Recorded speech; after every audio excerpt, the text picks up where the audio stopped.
It's magnificent, it's certainly intimidating, it's the finest football stadium anywhere in Europe.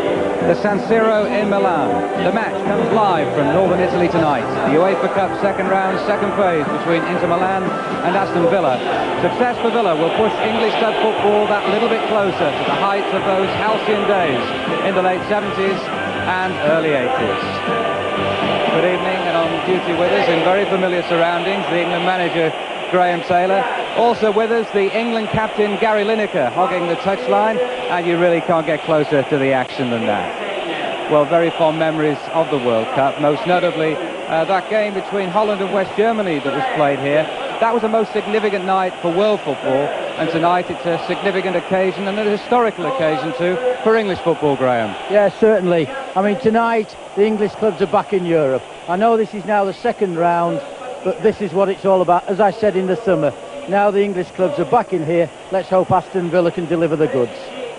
Well, when we arrived yesterday, Graham, it was a real shock, you know, to see the state of the pitch. It was dug up after the World Cup, but it's been returfed and reseeded in parts.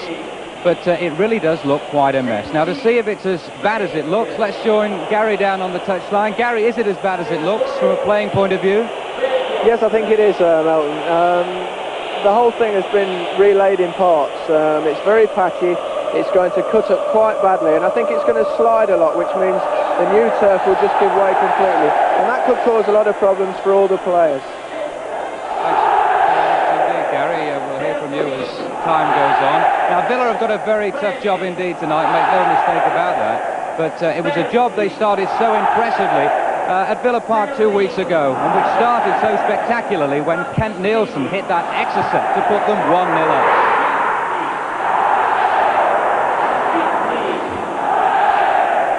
The second goal, which was so beautifully carved out by Gordon Cowans and so brilliantly finished off by David Platt. And it's interesting to see, Graham, that you've included Gordon Cowans in your England squad for the game at Lansdowne Road next Wednesday. Yeah, well, for the last 15 months, Gordon has played extremely well.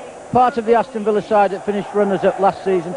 At his very best, he's got a range of passing that is as good as anyone in the country. Let's hope he delivers it as well tonight for the team. You've been talking to Joe Venglosh this afternoon. You also were able to present him with the Barclays Bank Manager of the Month award. How's he feeling tonight? Joe knows the European scene. He knows he's got a task on, but I think he's reasonably confident that they'll score a goal. And if they do that, then Milan, as we know, have got to get 4. Absolutely superb atmosphere here at the San Siro tonight, an atmosphere we remember so well from, 4.5 months ago, Graham. Anyway, we're going to take a break right now. After that, the entire game live on ITV, Internazionale and Milan against Aston Villa. Join us again live at the San Siro.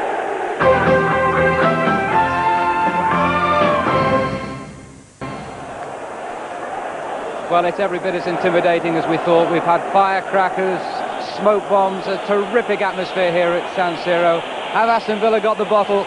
We're going to find out right now. Let's join our commentators, Ian St John, who played here for Liverpool 25 years ago, and Brian Moore, the last time he was here, got soaked to the skin. Brian. Right, just a few months ago in the World Cup, Elton. Thank you. Let's take a check quickly on the two teams. Inter Milan make one change from the side beaten 2-0 at Villa. Sandro Bianchi, who was suspended for that game, returns to the right flank. Prominent still, of course, the 5 Italian World Cup men, Zenga, Bergami, Berti, Ferri and Serena, and the 3 German World Cup winners, Bremer, Matthäus and Klinsmann. A formidable challenge then for Aston Villa. But Villa also make one change from the side that gave English football such a shot in the arm a fortnight ago. Paul McGrath, his troublesome knee has relented, and he'll play in place of young Andy Comyn, who's one of the substitutes. Our referee tonight is the Soviet Union's representative at the World Cup, Alexei Spirin. Well, Ian, it's a wonderful atmosphere here, but there's no disguising the fact that although they are 2 goals up, it's a really formidable task for Aston Villa. Well, it certainly is, Brian, but the atmosphere here is very intimidating, as you well know, and it'll be a real test for the Villa players that we've got to keep their cool, especially early on in the game. Well, away we go with Inter Milan now in their famous blue and black stripes. Villa in a change strip of white with light blue shorts. Villa attacking the goal to our right. So you fancy there might be so much defending for them to do in front of Nigel Spink.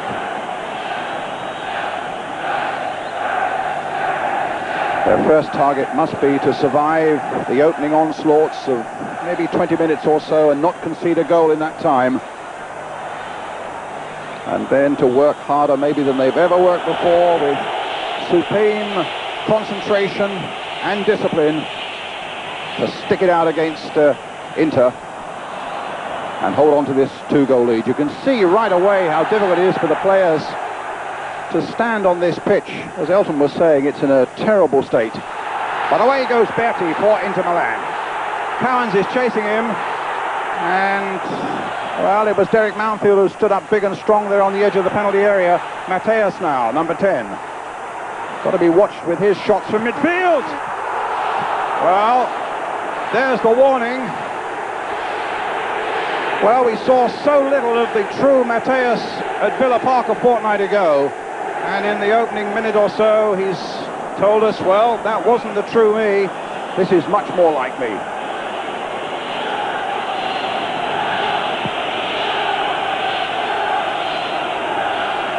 Cascarino's jump, Daly up there. Villa holding such great store by the ability of Daly to get forward at great pace, for Platt to support him and for Cowans to find him. Here's Daly. Taken out by Berti. And a free kick's been given. And this is sometimes where you feel that Villa could well prosper, because there is no better kicker of a dead ball than the man in the picture now. Gordon Cowans, back in the England reckoning once more at the age of 32. At corners and at free kicks like this, and there's a real clutch of Villa players, as you can see at the far side there. And Zenger coming out, dominating that 6-yard area and grabbing it well. I do think, Brian, that the pitch will have a significant part to play in this game, because, as you well know, the run of the ball, if you get a good run of the ball, great. If you don't, then you could be in trouble. And with this pitch in the state it's in, you know, a defender to go to the ball, it can bobble over his foot inside the box, and you're right in trouble. Certainly in training last night they were finding it difficult to keep their feet.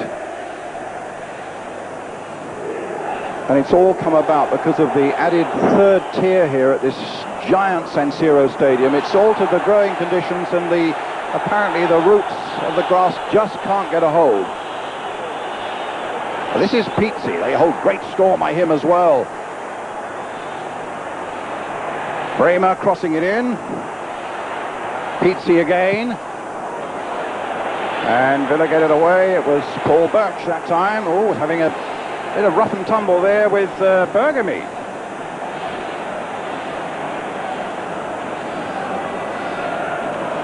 It's a throw then to Inter Milan. Andy Bremer with it to his fellow German, Lothar Matthäus. Bremer, right-footed, swinging it towards yet another German, Klinsmann, beaten in the air though by Kent Nielsen.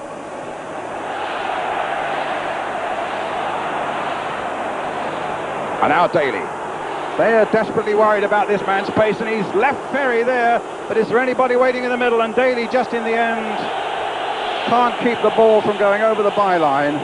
That would appear to be the game plan for Villa, Brian. They're only keeping Daly up. Cascarino is even dropping back and using the pace of Daly to get past him, and you can see that he's certainly got that, and if they can get inside the box and run at them like that, who knows, you know, penalty kicks could be on.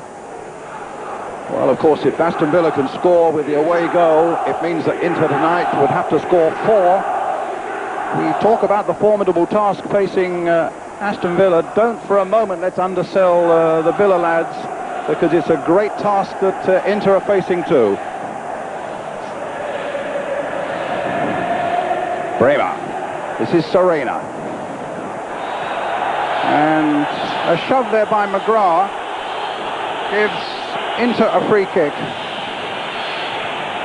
And you can be sure of one thing, that the Inter side will be looking for all the free kicks that they can find in and around the box, penalties too, and Villa must be so very cautious. But here's Bremer then with the free kick, floated deep there towards Klinsmann on the far side, but Nielsen, helped by Cascarino, gets it behind for a corner to Inter Milan, and early pressure on Aston Villa.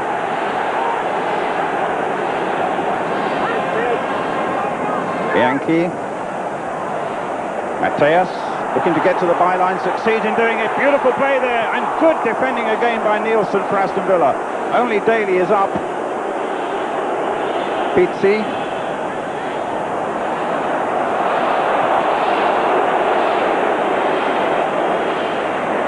I think one of the big questions was, would Inter Milan play as poorly as they did in the first leg? It was so unlike them to play as they did, and I think we're seeing straight away that it's quite a different Inter Milan here tonight. Well, I think you've got to give Aston Villa credit for the way that they played at Villa Park, and if they've set their stall out tonight, and they've got to keep to the game plan, I think, but that's very, very important. They don't panic, they're very positive in what they do, and if they stick by that, you know, they can get something out of it.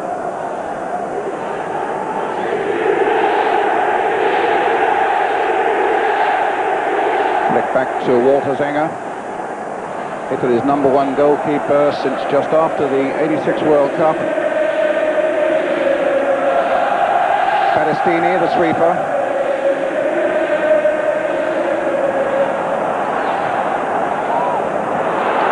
Klinsmann, touch pace, Klinsmann!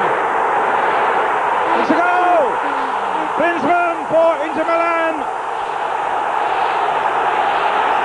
Precisely the thing that Villa didn't want to happen. They allowed Klinsmann to go free, and there's great relief in the Inter Milan camp, and a growing problem for Aston Villa now. Well, I thought it was a mistake defensively there, but when Klinsmann got through, I think they were expecting the goalkeeper Spink to come out and make the challenge. He didn't.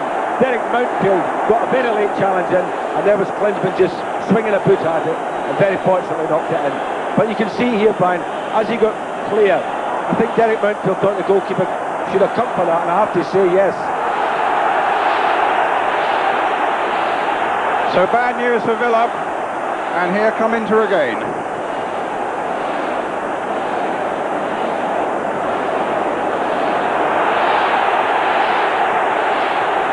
Mateus. Bremer keeps it in. Serena's up there being watched by Paul McGrath. Bremer again. Touched that time by Battistini, and a goal kick. Well, that's a real big blow for the Aston Villa management. They were saying that they wanted the back four to push up and defend as much as they can outside the penalty area for the fear of conceding a penalty. And they pushed well forward, but they just couldn't cope with Klinsmann. And Klinsmann, you may remember, had a glaring miss in the first leg at Villa Park.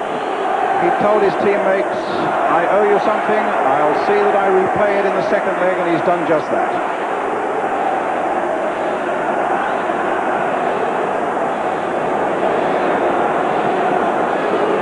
Now it really is a strong, strong test of nerve for them. On a solid night when you fancy we should be sitting on the edges of our seats. Stuart Gray with the throw for Aston Villa, up towards Cascarino. Battistini.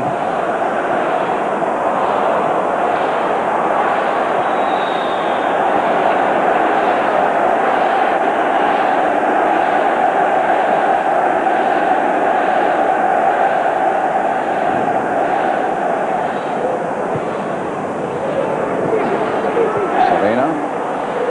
This is Berti.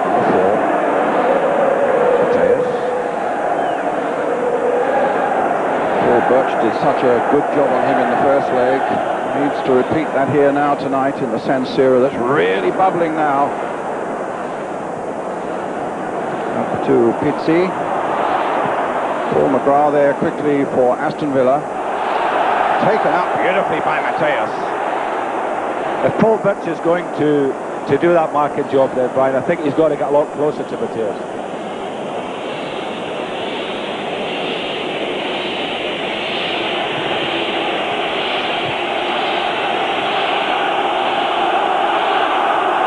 I've got Gary Lineker here alongside me. Let's just have a look at the scoreline, which shows Aston Villa a goal down and Cascarino's shot going well wide. It's a real test for them now, Gary. Well, I think they've just got to keep their heads now. I think that what they've got to do is not worry about that goal too much and just keep playing how they were going to play before the game. And if they do that, then they should be okay. They've got to ride the storm for the next 10-15 minutes. That's important to them.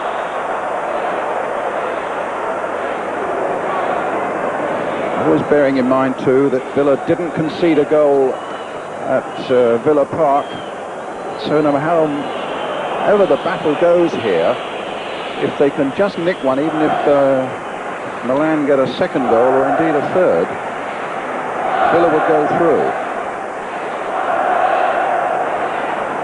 That's of course on the away goals rule, away goals counting double in the event of the match finished level on aggregate at the end of 90 minutes.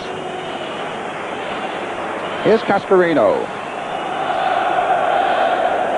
Holding off Bremer. Gets it back to Chris Price. There's the cross in there again. Run it down by Stuart Gray, who come in late.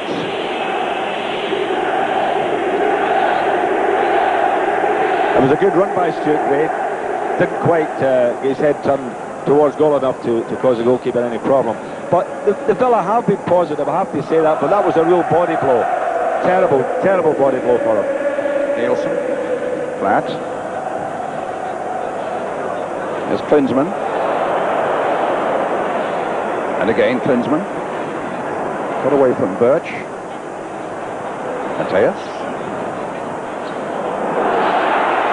Now Pizzi. Serena's waiting in the middle for him. It's turned Cowans one way. It's gone over the byline. It's a goal kick.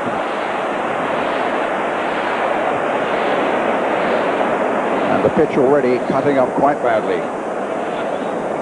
Notice too that David Platt's got a plaster on his forehead.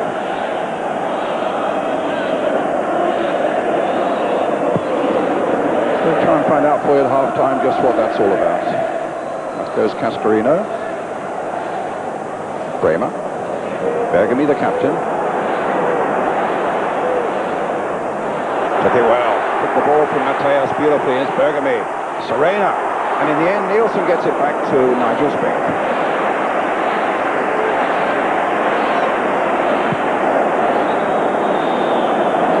Yes, Bergamy kept his foot in there as Nigel Spink tried to clear. It'll be a free kick to Aston Villa. Interesting referee here. He refereed in the World Cup to one of the games here, West Germany against the United Arab Emirates on the night of that horrible storm that drenched us all, but he seemed to fall out of favour with FIFA and was taken off a game that he was due to do, Brazil versus Argentina, and went back to the Soviet Union. Here's Platt now for Aston Villa, stopped by Serena.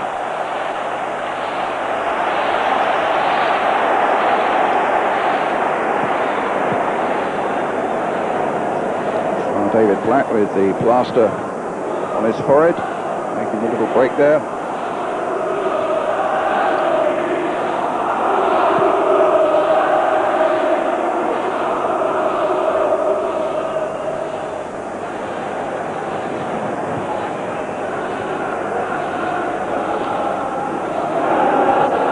Challenged by Platt. Price. He took a little knock in training last night, Chris Price. They claim a handball there by Cascarino. It was given. Agostini now for Inter Milan. Lying third in the Italian First Division. Bianchi to Klinsmann.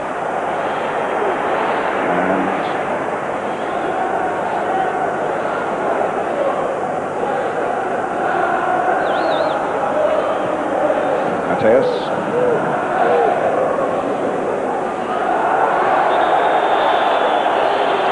That's interesting, Brian, that the Villa have got Paul McGrath marking Serena there, and Chris Price playing in front of him almost a wide midfield player. They obviously feel that Serena's a player that, you know, they've got to mark very closely, and Paul McGrath's excellent at that. Well, it's a free kick to Inter.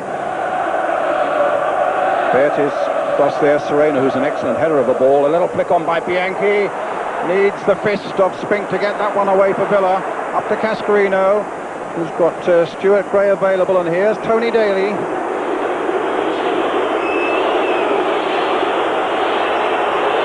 Terrific place again. Ferry just can't stand with him. And now can Birch turn it back? There's a chance here, possibly Price, and Price was almost there. Flat. So Daly causing quivers right through that inter-defence. Bianchi. Serena. Flat. Back heel, well played. Into Price, this is better for Villa. Cascarino! There's a chance here! Oh, just wide! Well, what was Zenga thinking about there, Brian? He came right out to the edge of the box, and, you know, had Cascarino got the direction right, it was a certain goal. Look at that. No need for the goalkeeper to come there. Terribly unlucky.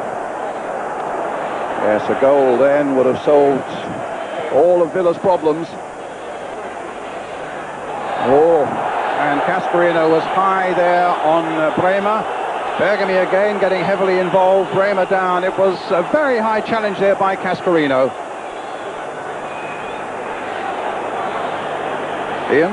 Well, it was a high challenge, but I do think they make a meal of it. And Bergamy, you know, he had a right go at Cascarino off the ball. Anyway, see, Cascarino stuck his foot out as the ball was bouncing. He certainly caught him. But I do think they make a meal of it.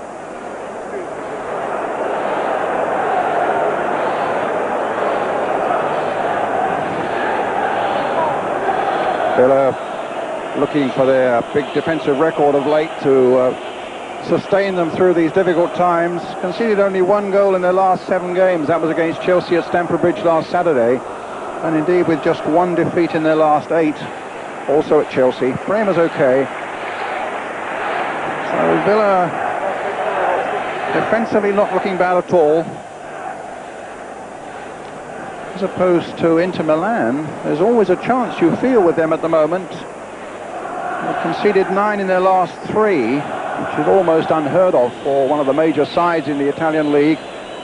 3 against Pisa, 2 against Aston Villa, of course, at Villa Park, and then 4 in a defeat against Juventus. They didn't play last weekend because Italy were playing in a European Championship match against the USSR, which was goalless in Rome. 1-0 to Inter Milan here, Villa leading 2-1 on aggregate. 18 minutes of the game gone.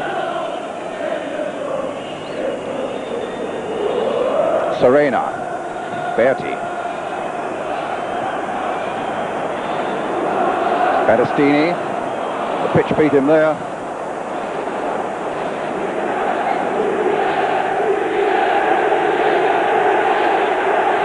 Cascarino,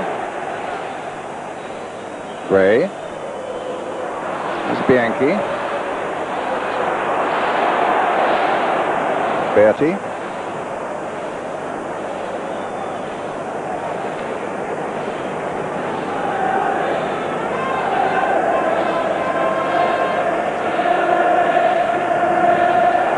Pizzi, brought down by Platz, and then Gray brought down Bianchi. I think the Russian referee has given a free kick. Yes, he has, for the first challenge.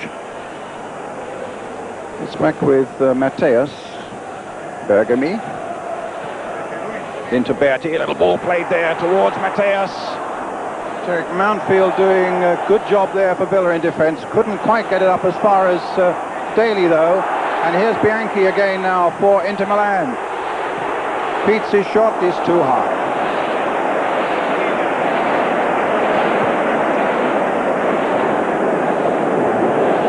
Coming up to the 20-minute mark, and Villa conceding just the 1 goal, leading 2-1 on aggregate.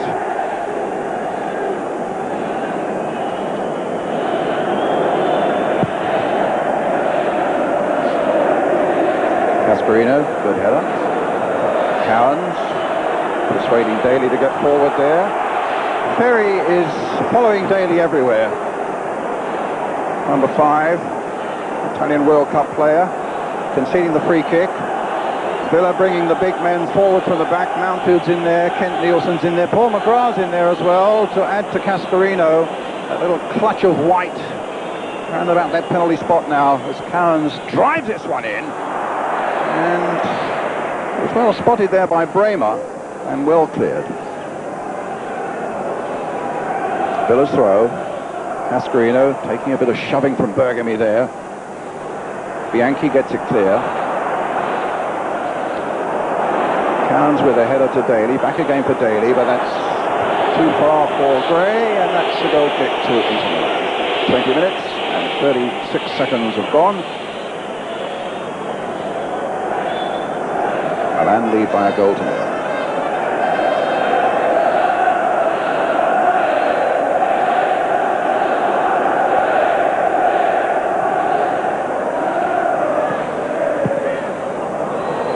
Birch versus Mateus.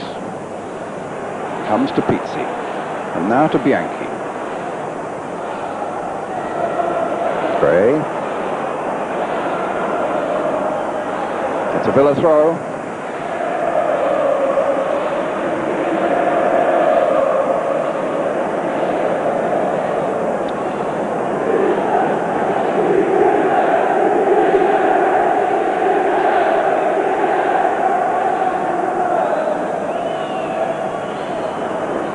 Cascarino.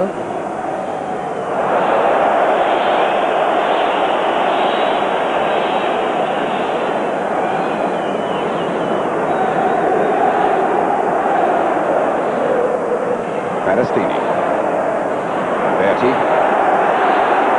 Blue and Blacks are getting forward again now. Bremer's made a great run down the left flank for Berti. Here's Andy Bremer. Crossed in towards Serena, and Paul McGrath doing good work again there. Price putting it behind for another Inter Milan corner as Cascarino gets back to help out. Just Tony Daly left up front, and Inter playing the respect to him by putting both Bergamy and Battistini back to watch him. Bremer then lining up the corner. Curled in there deep, and it came off Serena's head.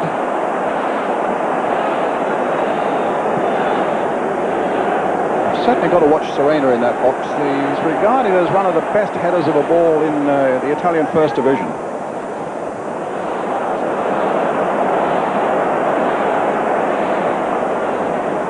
Pizzi. Bremer. This is Pizzi. Bremer. A lot of movement in the box there, but it was Nielsen who got it away. Just touched back again by Berti. Price getting there. Header by McGrath. Up to Cascarino. Touchdown to Cowans. Villa will be really looking for Gordon Cowans to bring a bit of authority and creativity to that midfield. A foul there on Berti. It's good to see the Russian referee believes it's a man's game. You've got to take a bit of rough and tumble occasionally, and there was no serious foul there. Gave the free kick, and that was enough. Bianchi laying it in. Serena looking for it with the head. Birch getting it away for Aston Villa. Berti looking to send it back in there again. Pizzi. Bianchi.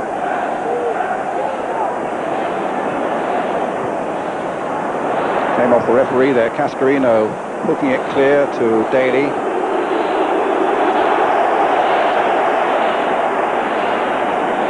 The Italian crowd certainly trying to intimidate Tony Daly.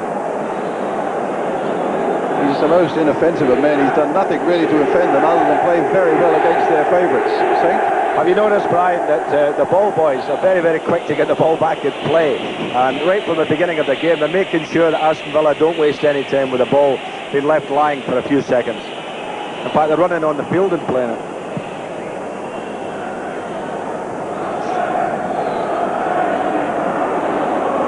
All the excitement from the San Siro, but that's not all, of course, from the racecourse ground in Wrexham. We've also got highlights of Wrexham against Manchester United in the Cup Winners' Cup.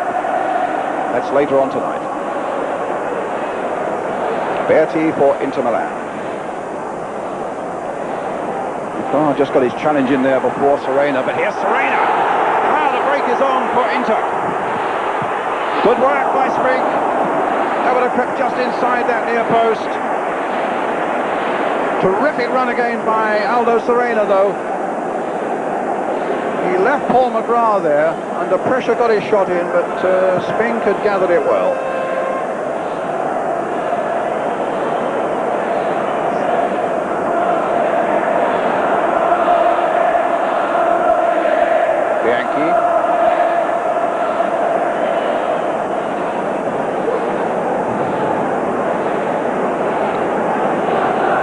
Here's Bergamy.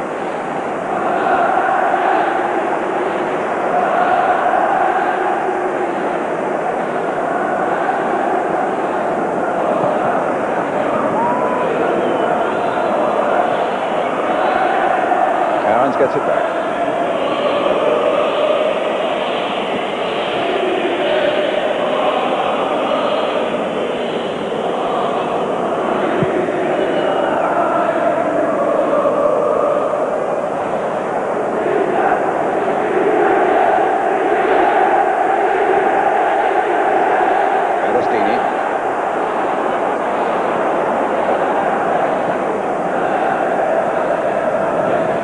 Serena, Bremer.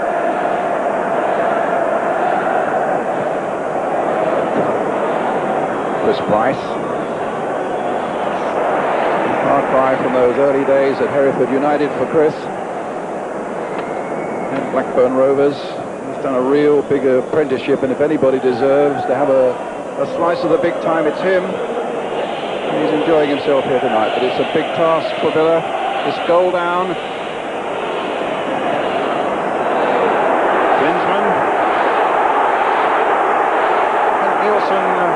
Struggling to keep with him. Nielsen bringing him down, free kick. And the Klinsmann's a pass master in looking for free kicks, but that looked a genuine award to me. And Mateus going across to take the kick. Klinsmann, Serena, Bert is up from the back. Bremer's just lurking on the edge of the box. So's Bergamy. Bianchi's in the box. So Mateus with the free kick. Villa get it away. Bremer. Bergamy. Serena. Little touch there for Pizzi. Might come for Bianchi. And good work again by Nigel Spink. Just let it bounce off his chest for a moment, but bravely went after it the second time as the Italian boots came in. Bianchi's powerful shot. And down he went again. Cascarino's header. Battistini's clearance. Klinsmann. Picking out Mateus. In comes Gray. Good interception there. Will Birch get to that? Yes, he will. Daly's up ahead just on side. Stuart Gray.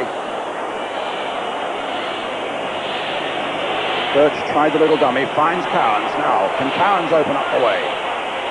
Flat. Daly, outfield. This is much better from Villa. They've got to try and keep a hold of the ball, and they've given it away too easily. Into Cascarino from Birch, played shortly. Paul McGrath getting it high over the crossbar. But at least they had the ball and they kept it, which is very, very important. You know, the last 10 minutes, we've been under a bit of pressure. Inter are creating chances. So the Villa lads have got to get that ball and keep it. Knock it around. Sid Cowans has got to come more into the game. It's very important that he starts imposing himself on it. Price. No. Daly given offside. That was real touch and go, that one. Score here tonight in the San Siro. Inter Milan 1, Aston Villa 0. But Villa, of course, leading 2-1 after their 2-0 victory in the first leg at Villa. But a real knife-edge game here now. Battistini going forward for Inter Milan in the blue and black shirts. Klinsmann to Pizzi. Bianchi's cross, a very deep one towards Serena. Gets up well. Klinsmann tries to finish it off, and in the end, Price puts it behind for the corner. Well, Serena's certainly the danger man, Brian. He's causing everybody trouble in the air in that box, and All free kicks and corner kicks now are danger to Aston Villa.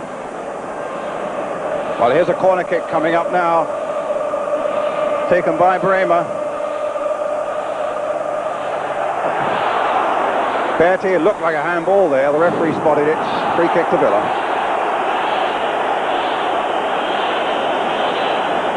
It's a wonderful stadium, a full house, or not far short of it, 81,000. And a handball by Bertie there, providing Villa with the free kick. Well, the referee has been very strong up to now. I just hope it continues that way. All his decisions have been very fair, and he's not been swayed at all by the crowd. Nielsen. Daly won that in the air. Bergamy collects though for Inter. Pizzi. Birch backing off. Pizzi looking for Mateus, who'd made a surging run through the midfield. Cowans.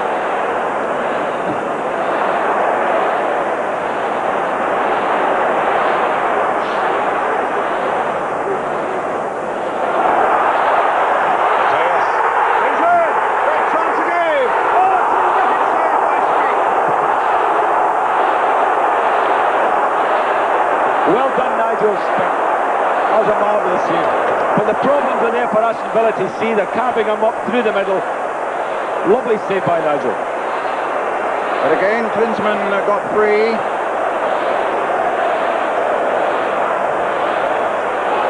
McGrath was keeping it in play. Came off Bremer. Your thoughts, Gary Lineker, now? Some good work by Spink there. Villa, in fact, looked as though they might have been settling a little better too. Yeah, I think they were. I think what surprised me is that Nielsen's actually taking Klinsmann, because I think that Klinsmann's great asset is his pace, which is not really Nielsen's. I'm more surprised that they've not put McGrath on Klinsmann, and Nielsen, who's tremendous in the air against the powerful heading of Serena.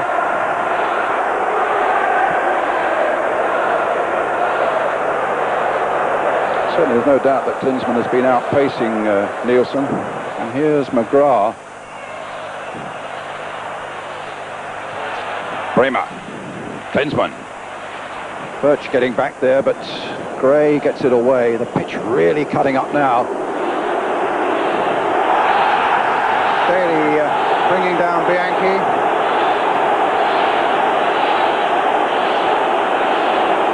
Crowd going wild, Inter making one or two protests. The Soviet referee just shrugging it off, giving the free kick. He knows what he's about.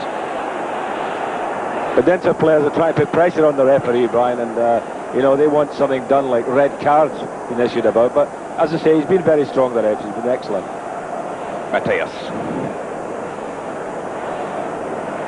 Bianchi. Birch getting back at him.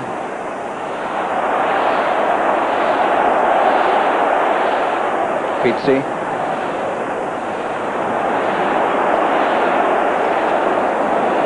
Platt doing a lot of work there for Villa, and Cowans as well.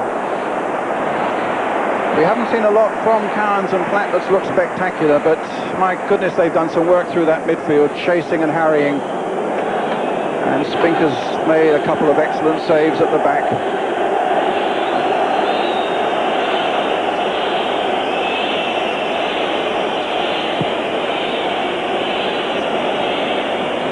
Cascarino winning it in the air.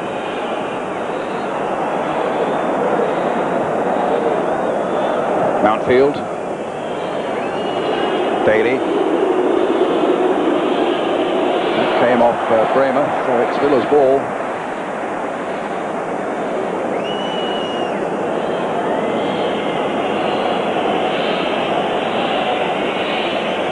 Cascarino.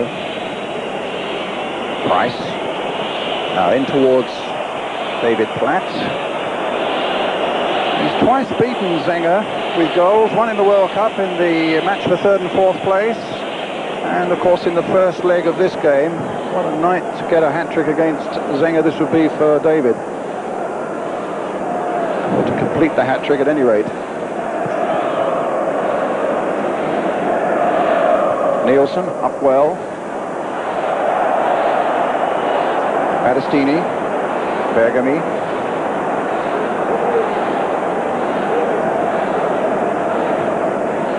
Klinsmann.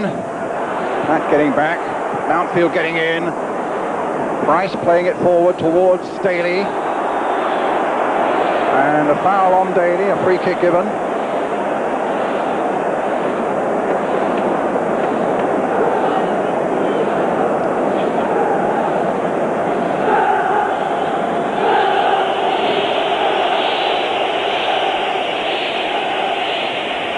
The subs just going through some warming up exercises there. Mr. Cascarino, now to David Platt. It wouldn't quite fall for Tony Daly. Birch winning it well in the air above Mateus, then gets again, but is forced into a mistake by Pizzi, and here's Bianchi. Bremer. Bianchi's gone down this touchline.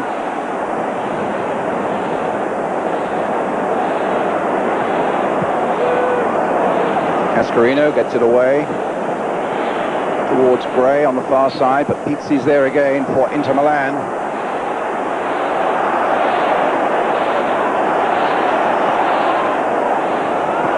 They were so disappointed, Inter Milan, with their performance in the first leg, and there's no doubt about it that this is much more like the genuine article here tonight.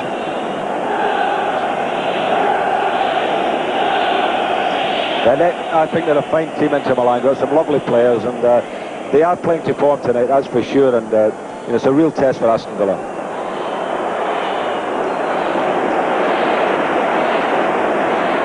Harking back to your days when you played, what, a European Cup semi, wasn't it? Yes, it was. Inter Milan, you won 3-1 at Anfield, came here and got beaten 3-0.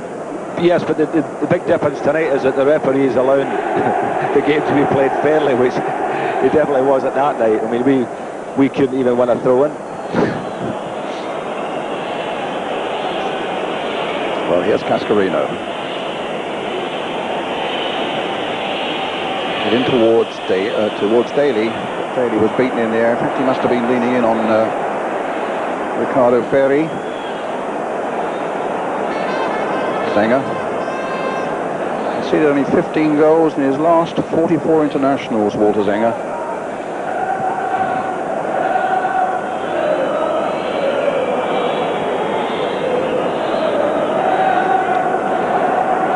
Bremer being forced back by Paul McGrath. Finds Ferry. McGrath needs to get back. Well, it's a bad ball by Ferry.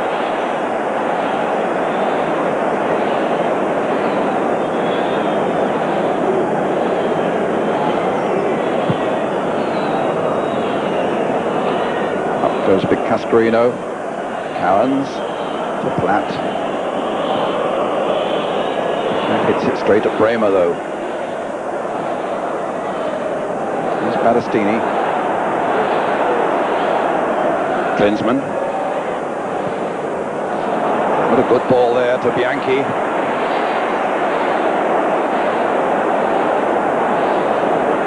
And here's cross, met by McGrath. Two white shirts of Villa, eager to get it away. And as far as Mateus. 6 minutes of the first half remaining. And after that dreadful start by Villa, losing a goal in the opening 6 minutes to Klinsmann. Looking a little bit better at the moment. You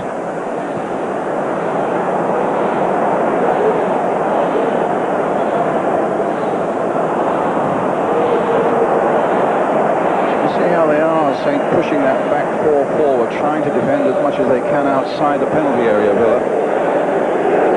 I'm looking at Klinsmann tonight, Brian. He's a completely different player to the one that played up at Villa Park. And he's looking an excellent player here, and yet there, I mean, he just looks, as we would say, a big yard dog. But tonight he's moving the ball around, he's coming off, he's picked up, he's threatening danger every time he's got it.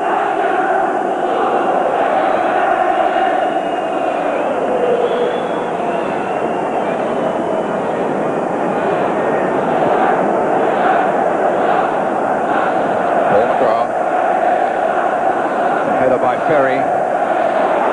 Bertie getting the better of Platt.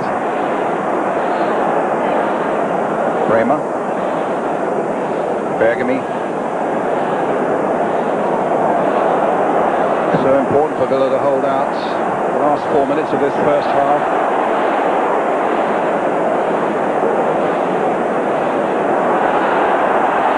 Play to Bianchi. Into Klinsmann. Nielsen got the better of him there. Got it up nicely to Cascarino. Daly's up ahead of him, and David Platt's making a break through the middle. Now Tony Daly. Played for Chris Price. Cross towards Cascarino on the far side. Cascarino's header just wide. Bergami seems to be out of sorts with everybody.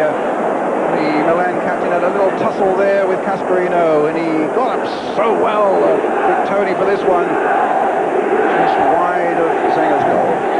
Well, they've certainly had a couple of chances in there tonight, Tony Cascarino, so, I mean, that is good. I mean, if Villa can get a service into him, he knows he's got to beat them, certainly Bergami, but he's 1 against 1 on him.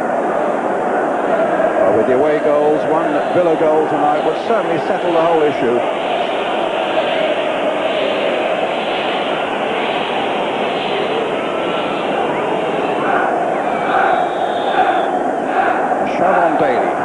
Kick to Villa. Presumably Gordon Cowans. No, it's going to be Paul McGrath.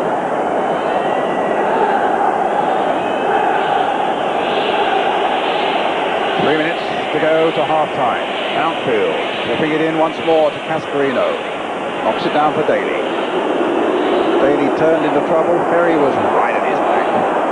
Outfield, for once everything's compressed into the Villa half of the field as Mountfield chasing Klinsmann. That's a change for you.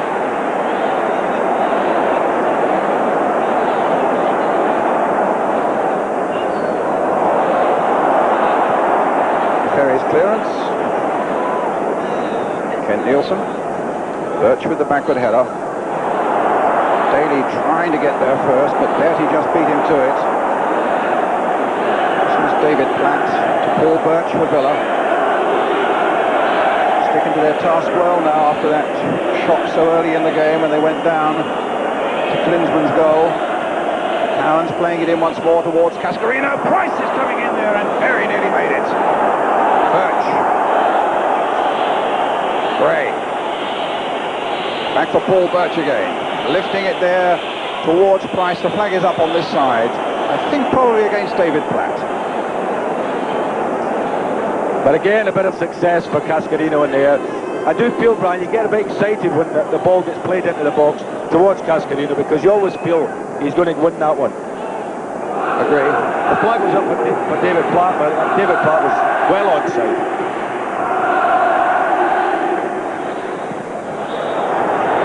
Free kick to Inter Milan. Half-time, remember, we should be talking to Graham Taylor.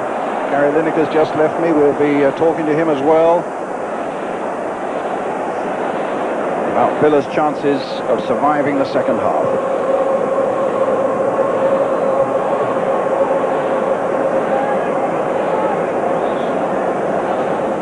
Mateus. Mountfield's header. The last minute of the first half. Gray gets it away.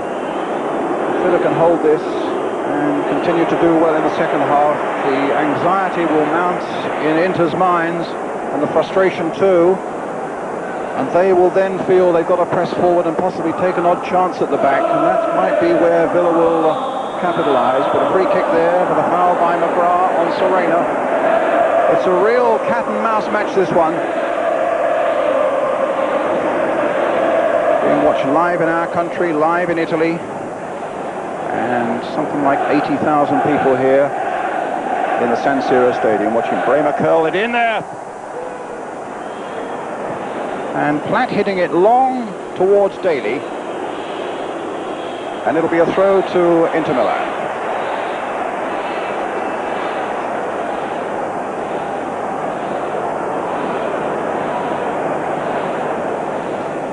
Bergami for Inter. Pizzi. Serena. Bianchi. Lifting it in again there towards Berti. And Serena's in there. What excellent defending that time by McGrath. I think Serena, when he turned there, must have felt, well, this is it. I can turn and score. The half-time whistle's gone. It's been a real battle for Villa, conceding that goal early on, and it could have been another one with the turn by Serena, saved well by Paul McGrath. We take a break. After that, the views of Graham Taylor and Gary Lineker with Elton. And welcome back to the San Siro Stadium, where Inter Milan are leading Aston Villa by a goal to nil, but on aggregate, Villa still in front by 2 goals to 1. It's getting much colder here in northern Italy, but the temperature is rising out there on the pitch, Graham. Yes, I mean, the fact that they conceded what I thought was a very poor goal conceded, was bad from a defensive point of view, so early in the game, probably wasn't all that clever from their point of view. But other than that, we're halfway through this game. They're showing that they can snatch a goal, and if they snatch a goal, they really are in business. So I'm not too concerned at the present time. What were your feelings then when they went a goal down after 6 minutes? Well, because of my association with them, I was very disappointed with how the goal was conceded. The ball, Kent is caught with the ball over the top of him. Stewart's a little bit short in coming round. And then it's really 6-1. Klinsmann knocks him off. Nigel's not too certain what to do. And then it's the miss-hit shot that comes. I was disappointed. The ball, we should never be caught with the ball over the top of us like that. And I think Kent would be very disappointed. Yeah, here it comes. You know, it's a long, long ball. Got right over the top. And then the pace and power of Klinsmann knocks Stewart. And, you know, I mean, Nigel's not too certain then what to do. And in she goes. But other than that, they've done okay. Yeah, I mean, there might have been a real storm there, but they weathered it. No, they've done all right. I mean, this result gets them through anyhow. Now, they're not going to just sit back, but I still think they should come from a base, because they've created 2 or 3 chances here. And as I say, I think that will come in the second half, because Inter Milan have to push on. They've simply got to push on. They see, and so do the crowd, seem to be most worried by the pace of Tony Daly, but it's really been the height and the power of Tony Cascarino that's caused them their most anxious moments. What one header in particular? Well, I mean, this is the one where we're all up on our feet, you see. It's from the kick there, it's an angle thing. And it's on target, we all think, don't we? And just we would like that to have been on target. But if they can get into the right crossing positions, I mean, Cascarino is presenting this threat, but you must get into the right crossing positions for him to really dominate in that box. It's no good just lumping it in and just for bits and pieces. You've got to get into those diagonal positions and get good firm crosses in, because then the Italians are frightened of that kind of delivery with Cascarino coming in the air. They seem to have got more confident as the half has progressed, Graham. I just wonder how much that has got to do with the form and the surety of Nigel Spink in goal. Well, I mean, they have a very good defensive record over the last couple of seasons. It's a very good save. Nice little ball there from the outside of his right foot by Bertie. And it's coming in there. Tyus has done well. It breaks. He's carried on running. Klinsmann's in here. Held his ground up, down. Difficult one by your feet. You've got to collapse on that. The young goalkeepers, instead of diving the full length, these are the difficult ones when they're by your feet. And the goalkeeper collapses on the ball. And Spinky did very, very well there. Okay, so really it's so far so good. Aston Villa only 1 goal down. Don't forget, if they did score another one in the second half, then Inter Milan would have to score a further 3 to win this tie. So although Villa are trailing, things don't look too bad for them. You can see the second half live on ITV right after this break. Back to the San Siro Stadium, where Inter Milan are leading Aston Villa by a goal to 0. 2-1 though, Villa still lead on aggregate. It's been a good first half so far, but right now we're going to find out what the news is down on the touchline with the 2 Garys. Lineker with Newborn. Well, Gary, the news from here has got to be, how are Aston Villa going to play it in the second half to survive?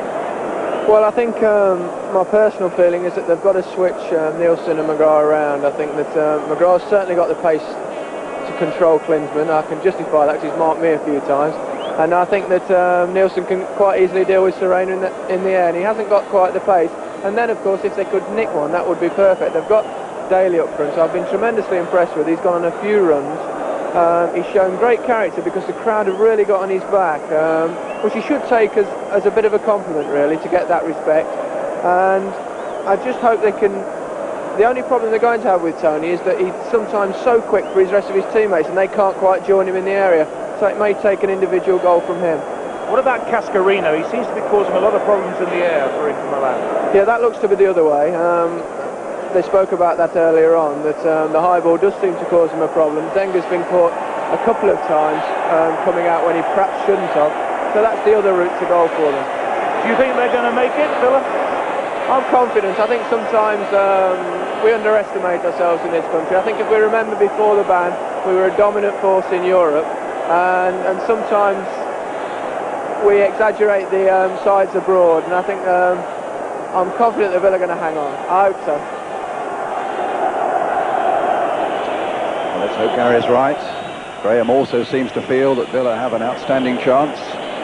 But as I've said before, and Ian I think agrees, they'll only get there by working really hard again in this second half and not letting that concentration flag for a single second. If they do, as they did really in that 6th to 7th minute, when Klinsmann skinned them and gave Inter Milan such great hope.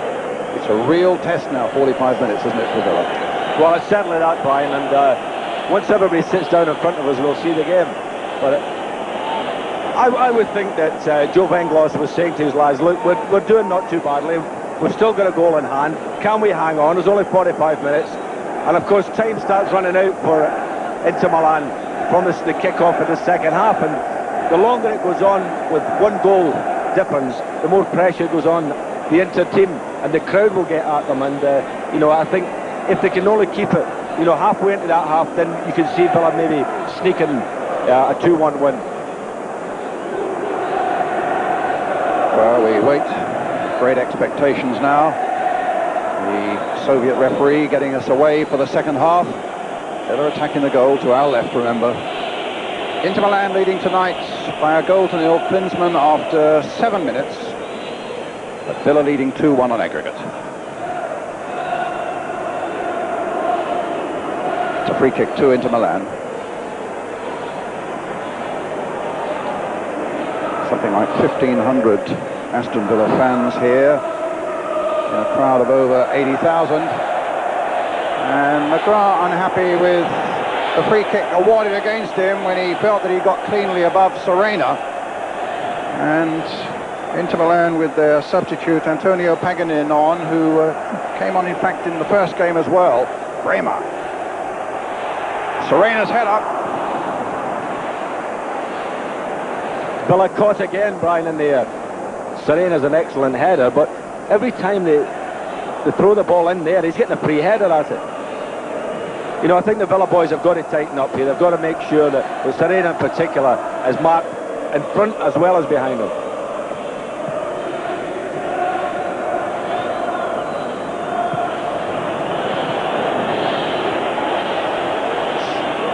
Throw then to Inter Milan. Berti with it. Here's Klinsmann. Oh, he's gone round his man. He's gone round Nielsen. And Serena with a header. And he really should have done better than that. Well, Villa are delighted he didn't, but that was a clear opening for a player of international calibre, which Aldo Serena is. The cross was flung in beautifully for him. Ian? Well, Villa off the hook. Good work by Klinsmann again. Lovely little ball. Beats Paul McGrath with it. And I think Serena was looking for the top far corner. Just over. Klinsmann brought down by Nielsen. I think it's Battistini who's gone off. So they've dispensed with their sweeper. They've put Paganin in, who is a midfield player. So it's a slightly more offensive look about Inter Milan. There's Paganin down that right-hand side. Cowans gets it away. A flick on there by Birch, up for Daly, who took a shove in the back there. Well spotted by the referee. A free kick to Villa.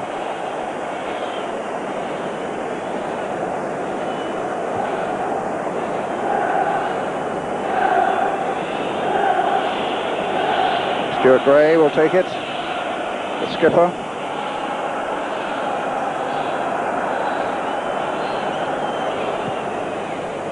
Up towards big Tony Cascarino.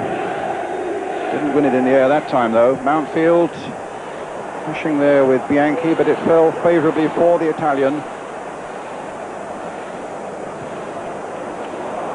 Berti.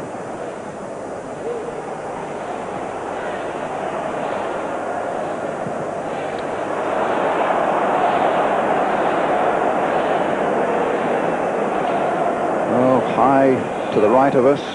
That's where the 1,500 Villa fans are making a lot of noise, but it goes without saying they're being outshouted by the Italians who were queuing up outside this massive San Siro Stadium a good 3.5 hours before the kickoff.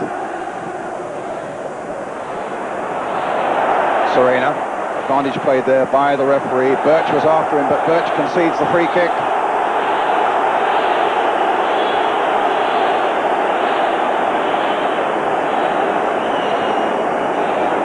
Bremer will take it, takes it quickly. There's some space for Berti to exploit down that left touch line. Magar playing it wide to the left just as Daly began his run to the right, so the pressure continues on Aston Villa as Paganin, the substitute. Good interception by Mountfield, but now Mateus. Birch sticking close to him, Bremer. And well, there was a foul off the ball there, presumably by Price on Serena. A free kick given to Inter Milan. So again, Villa are pegged back. Coming up to 5 minutes of the second half gone. Organisation needed as Bremer curls another free kick in, and Spink just turns it away.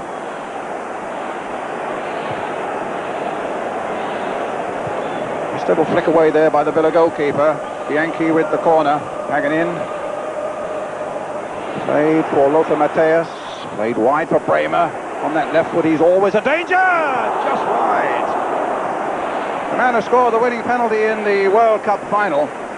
Actually, he takes his penalties with his right foot. I was just going to say, Brian, he is a two-footed player. He can crack him with either foot. That was a beauty. But Big Nigel's in form after that disappointment of the early goal, which, as I say, I felt he should have come out and attacked the ball, probably have got it. But since then, he's been in excellent form. Daly, Ferry with him.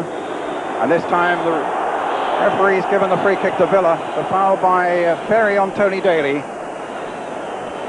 It'll be taken by Stuart Gray.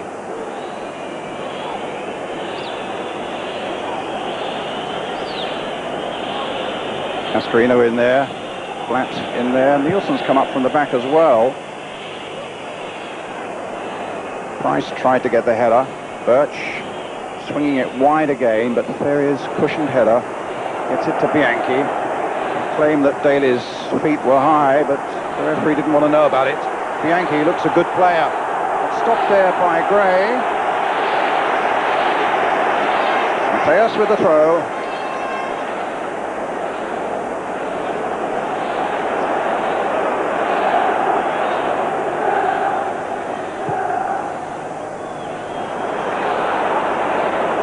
Mountfield gets it back.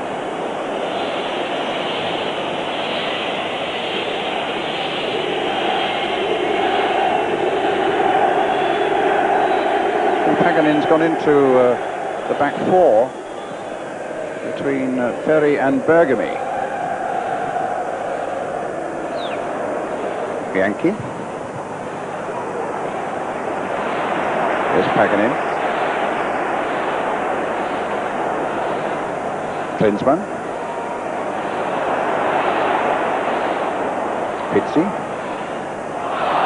Got in each other's way, and Flat showing great confidence and calmness. Dr. Joseph Venglos, Dennis Booth alongside him. Coaching staff's done a good job here on Villa. Certainly Venglos putting Paul Birch on Mateus in the first half, in the first leg rather, was a master stroke. Let's just hope that the words of wisdom at half-time will do the trick again for Villa. There's more defending to be done as Bergami comes forward, finds Klinsmann. No, he didn't find him that time. Gary Lineker's back with us again now. Early second half thoughts, Gary? Early second half thoughts? Yeah, I think that Villa have settled well. They've had a good start. They've not looked in too much difficulty since the first minute or so, and it's important them to keep it the same way. If they can just keep their nerve, they should be okay.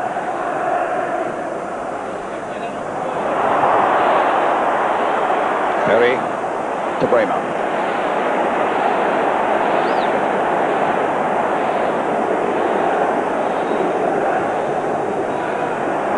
towards Serena. Cowan's getting in there too. McGrath and Platt getting in each other's way, and McGrath in the end just dispossessing Serena, gets it forward to Chris Price. Price forward to Daly.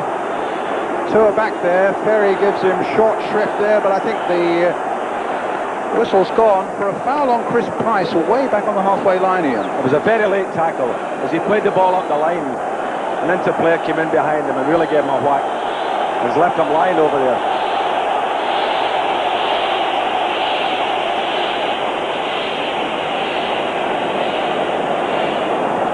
Well, Villa for the moment with Price off the field. The game goes on. This is the challenge. It's Serena. There's been quite a niggle between them for quite a little while. The tackle was quite a late one there.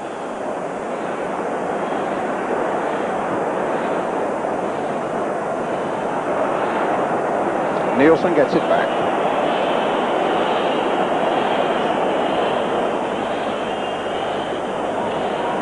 Hello, Serena. Maybe 10 minutes of the second half gone.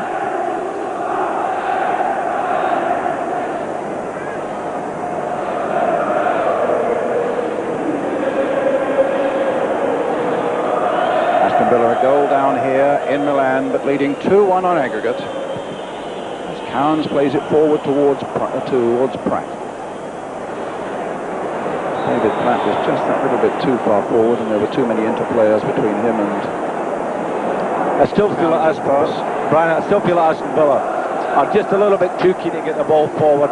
They don't have to. They can kill the game at they've got a goal, the protection of a goal, and they can kill it. And it's important that Cowans and Platt get involved in that midfield, get a hold of the ball and just knock it around. Let the clock run down. Then the pressure goes on the interplayers. But, Cowans, for a very experienced player, I'm surprised at him. He's wanting to knock the ball on early. They don't have to go chasing the game. In the meantime, Chris Price is back on the field. There's Platt. There he is chasing again, but this time Bianchi got the better of him. Short to Berti. Bianchi, three up ahead of him. Bremer storming down the right, and Mateus here rather on the right. The cross in towards Serena. Back again to Bremer, and a good save again by Speaton rather. That was a lovely ball by Serena. I mean, he played it up for a full-back to have a volley. Here's the cross coming in towards Klinsmann, and a corner given.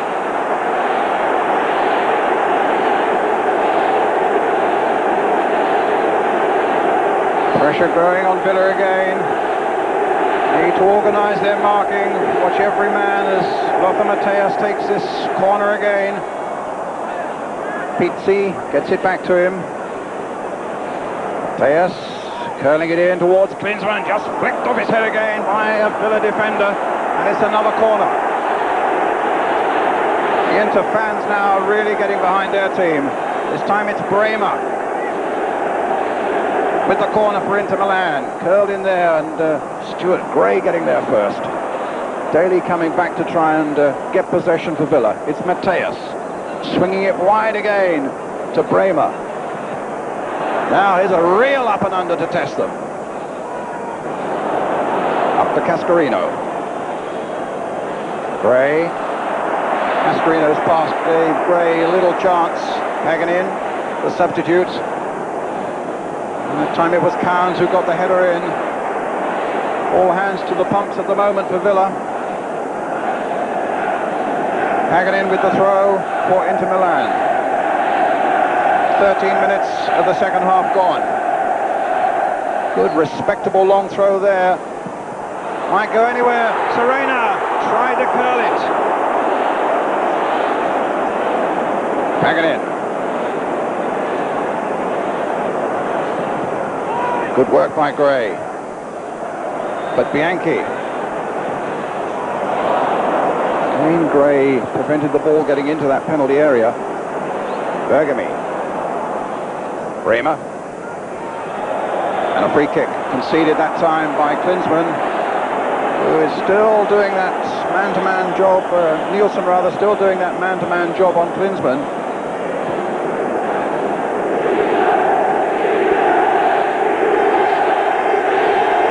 Inter fans. Pizzi and Bremer are over this free kick. Mateus is not far off it. Pizzi curling it in, and McGrath getting it away. Birch. One for Daly to chase, but he's always going to be second to Bremer, who's got the support of Bergamy. Up to Serena.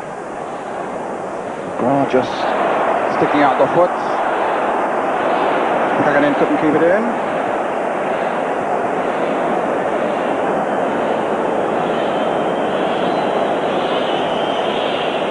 Coming up to the quarter of an hour mark. The minutes ticking away. Berti.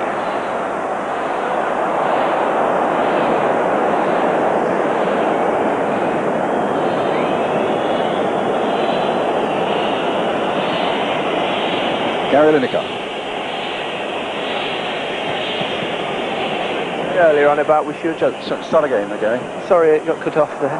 But it's interesting to see what Saint said early on there, the fact that we should keep the ball a little bit more in midfield, but it really is against our nature a little bit. We like to get the ball forward quickly, it's just that it's not really working. Ideally we'd like to do that, but I don't really think it's Villa's game. Well, here's Bremer, played to Serena.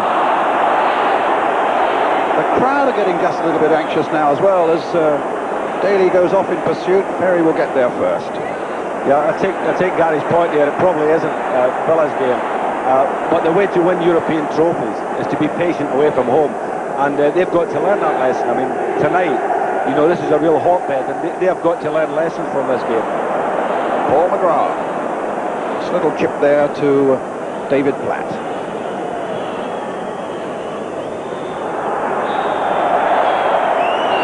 It's an Inter ball.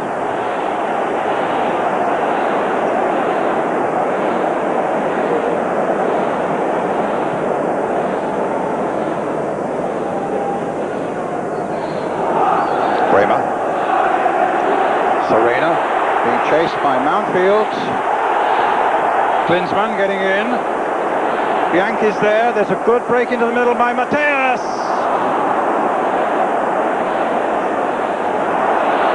And Paganin. And this time a free kick is given to Inter Milan. The foul by Stuart Gray on Paganin.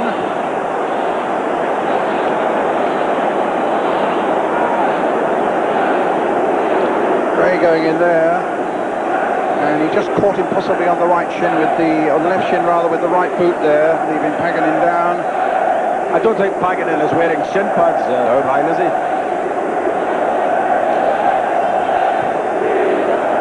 So anxiety in that Villa 6-yard area as Nigel Spink sorts them out. Mateus with the free kick, floated once again there, across the goal there. And in he goes! That time it's Berti! And there really is trouble for Villa now.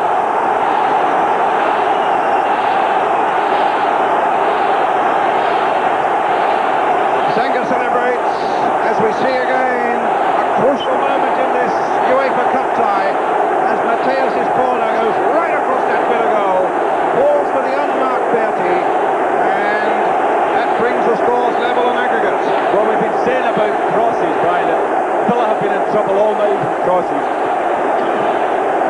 And that was the ultimate price there. Nielsen didn't quite get a touch on it, and Villa was sorely punished. Cascarino's up. It really is balanced now. McGrath gets there first. Dodgy knees he may have, but he was well into the challenge there on Serena. Twice finding Platt.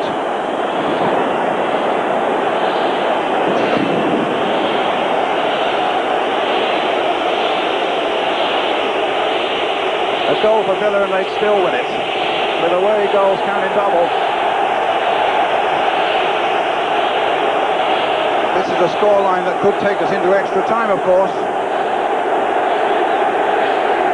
And there was screaming going on the bench there a moment ago. The Villa bench. Well, there's more work to be done as Paganin takes it Good play, though, by Stuart Gray for Villa. Cascarino's header. Paganini again. Towards Mateus. He's lost Birch for a moment, but Carnes is just back there in time.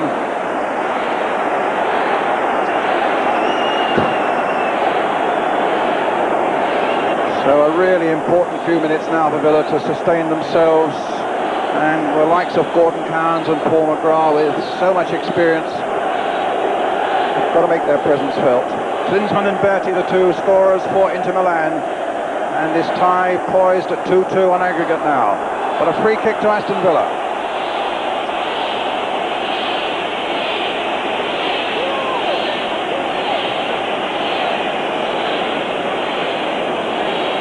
Oh, for a Villa goal.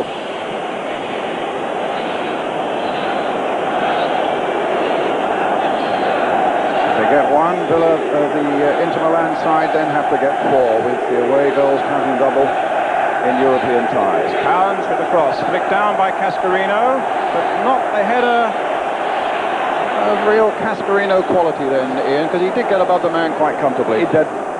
He has on 3 or 4 occasions tonight got his head to balls, but his direction has been poor, and the power was poor on that one as well. Mountfield away. Carnes. But he hit the ball straight at Ferry when he meant it for Daly. Paganini.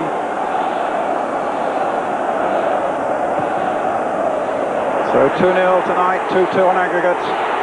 Here's Pizzi. And good work again by Spink. Well, Inter look at the moment as if they'll score again at any time. They're carving Villa. That was a beautiful run from midfield. He knew what he wanted to do there. He tried to bend it into the post here. But Nigel Spink again, a first-class save.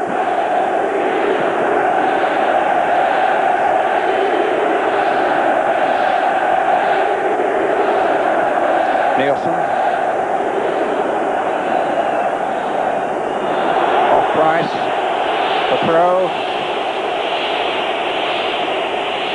Bremer stealing a good dozen yards there.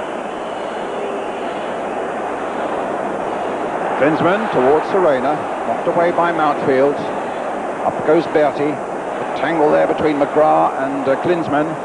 Hit Klinsmann in the face, actually. Not McGrath, the ball, that is.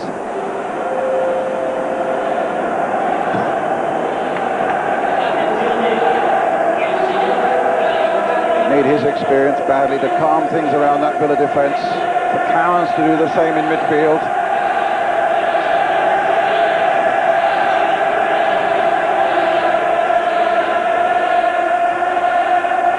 Cascarino with a header. Can Daly get there? He can't. Singh has had so little to do in the Inter goal. Paganini. Bergami.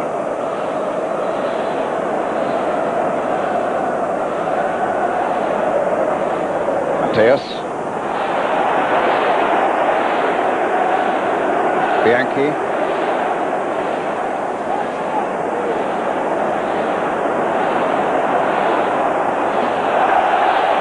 Goal kick.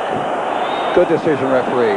Bianchi went down claiming a free kick, but it was his own making, and the referee wasn't in any way fooled. Look at that. Referee right on the spot says no, goal kick.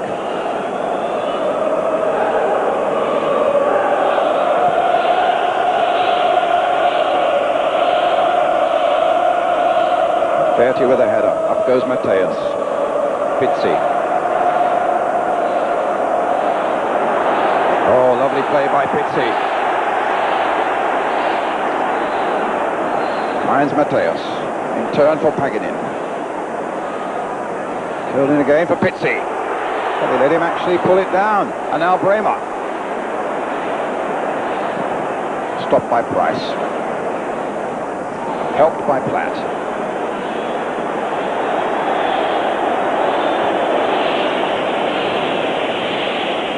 Gary Lineker, has your optimism taken a little bit of a dent now? Well, it has a little bit, of course, and I think Villa's has as well. It's a tremendous test of character for them now. They've got to really dig in, and they've got to believe in themselves, and they've got to believe that they can score a goal. I'm a bit worried about the enormous gap between the front and the back of their team. I think that they might be better to push up a little bit more from the back and condense the play.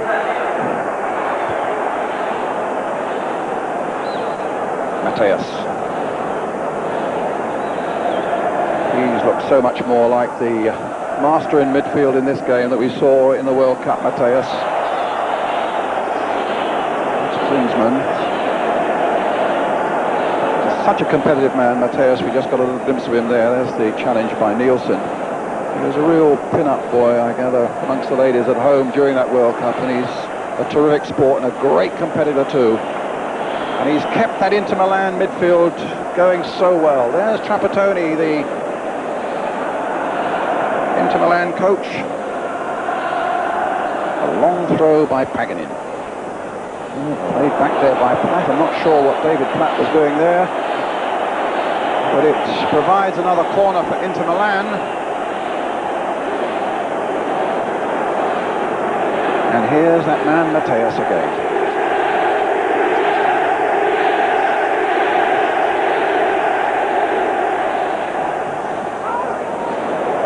Bremer.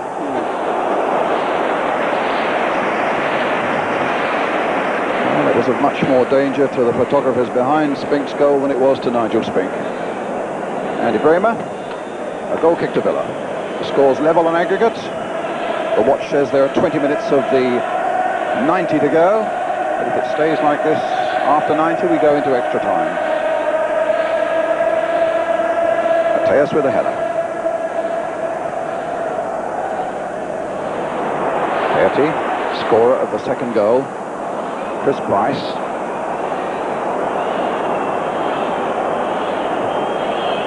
Berti's down for a moment. Possibly a touch of cramp there as Cowans tries to persuade Price to go on, and it's Bergamo who gets it back to Walter Zenger.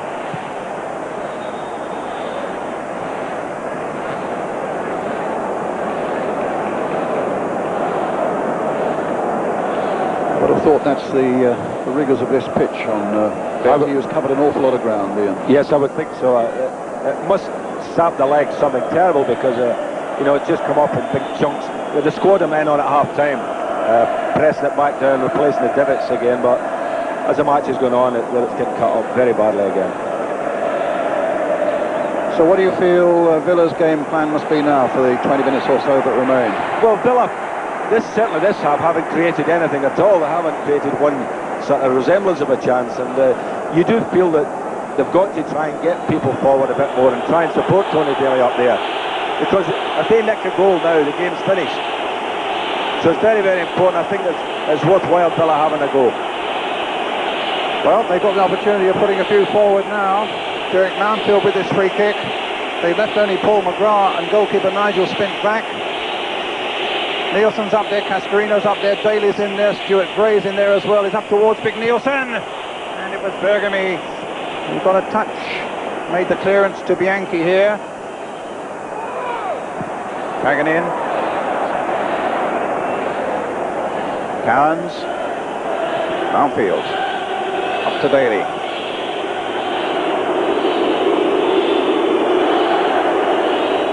Cowans. Platt. Berti. And Platt just caught Berti, and well, the Italians all around us are up on their feet, but I think that was a pure accident on Platt's part, to be honest with you. Let's have a look. What do you think, Saint? Yeah, well, he went chasing the ball there, and he certainly caught him, but again, the Italian players always make a meal of things. Nothing really dirty in it.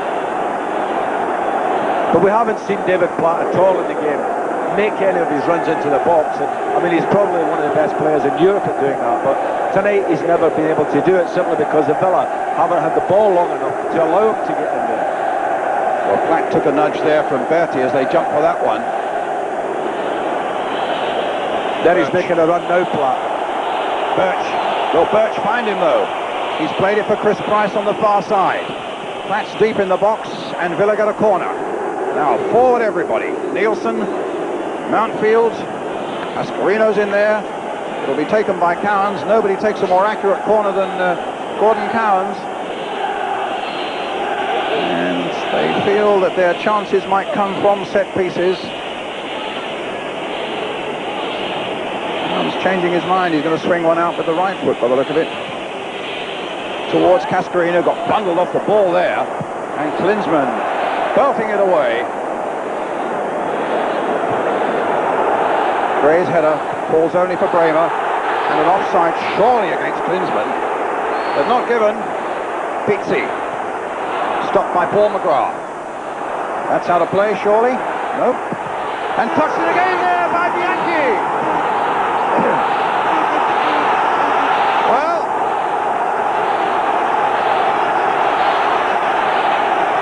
the interesting thing to find there was whether the ball was over the line before that was crossed in from the left-hand side, and equally whether there was an offside way before that, which I really think there was. But this will tell us whether it was over the line or not. I think that was over the line. And I think I would have to agree with you, but it was a lovely little volley there, wasn't it, by Bianchi? You can probably see from here. That looked to me as though that was a fraction over the line. Gary Lineker, what did you feel? Well, it's very debatable. I think the linesman obviously given the benefit of the doubt, but the whole ball has to be over. We must remember that. But I'd be disappointed if I was a Villa defender. Saint, your feeling was that's a crucial moment of the whole night, isn't it? It certainly was. In fact, it all started with an offside. That we felt that Inter Milan were offside. The linesman was way behind again, kept the flag down, and with the result that they got on the byline and got that ball over. And I have to say, I thought the ball was out of play. Well, Villa really struggling now. However, one goal for them now, and they would still go through.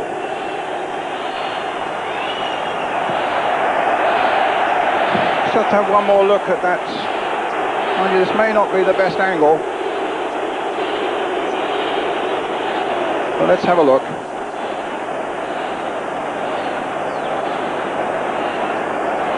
Real touch and go. From the higher angle, I certainly got a feeling that the whole of the ball had crossed that line.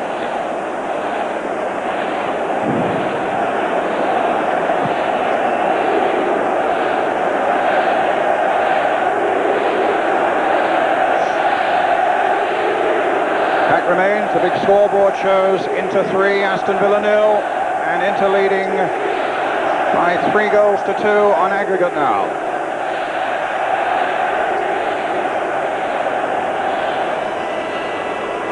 But it's still a knife-edge game, because Milan will know that a Villa goal could still dump them out of the competition,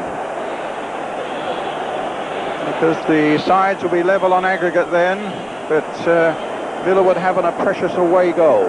What it means for sure is that whatever happens, we're not going to have extra time here.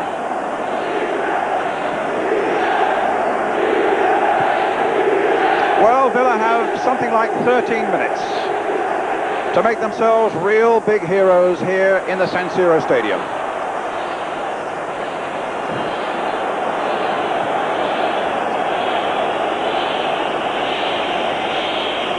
Cowan short for Paul McGrath.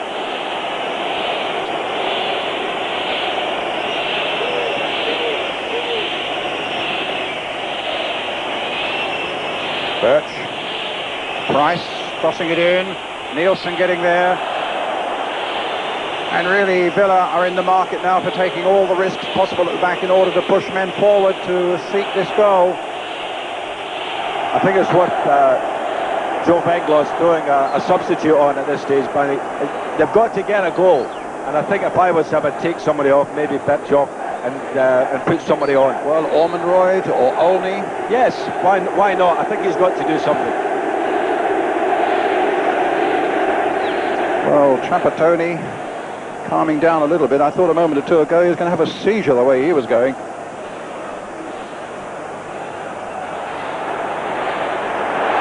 Klinsmann tangling and getting away from Nielsen. Klinsmann! And Mountfield in the end got back. That would have been the end. Well, now it's Mateus. And Klinsmann was getting back from an offside position. Good work again by Spink from Serena's header. Now, possibly a break on for Villa. It's Birch. The play swinging now from one end to the other. Daly. Will he take him on? Well, he's got rid of the challenge of Paganin, but not the second time. He was put down, and there was no foul though, and it's a throw to Inter Milan. Well, Serena with a header again, good powerful header, and a good save by Nigel Spink.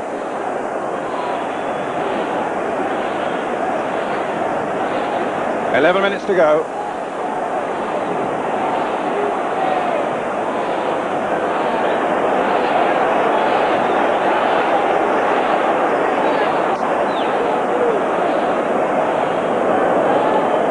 Trapattoni, such a highly successful manager, won the title, the Italian title, some 6 times with Juventus and once with Inter Milan, and has won all 3 of the European titles with Juventus. We think Iannone will be coming on very shortly. Price on the far side for Villa now. The cross in towards Tony Cascarino. It might fall for Cowans. Knocked it sideways again for Price. Battling with Bremer and Serena. No foul.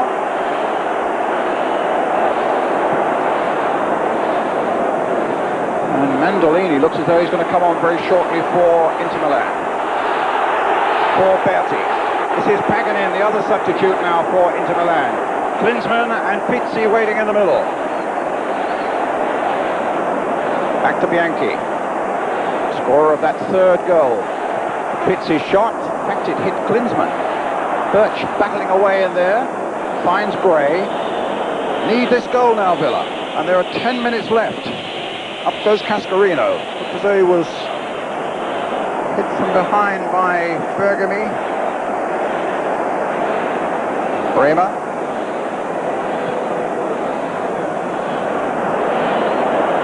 Cowans, flat.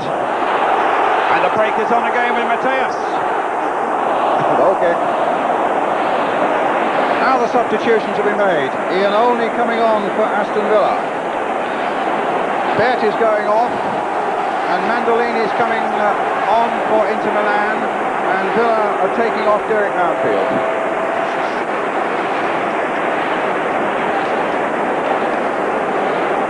Well, Iannone, 20 years old, it's Mountfield who's gone off. Scored just a couple of goals this season. Derek Mountfield has got his left knee very heavily bandaged. Now young Olney is on. Spink did the goal kick. Up goes Cascarino. Now Daly. Looking to get away from Perry. Olney's waiting in the middle, and Platt's in there too. Platt couldn't quite get the turn he wanted, or the space he wanted. But Inter were just happy to belt that one into touch. 8 minutes left. Trapattoni off the bench again, look at that. That's the way it gets you when you're a manager of an Italian side that's on the threshold of further adventures in Europe. And it finished nicely enough there with Stuart Gray.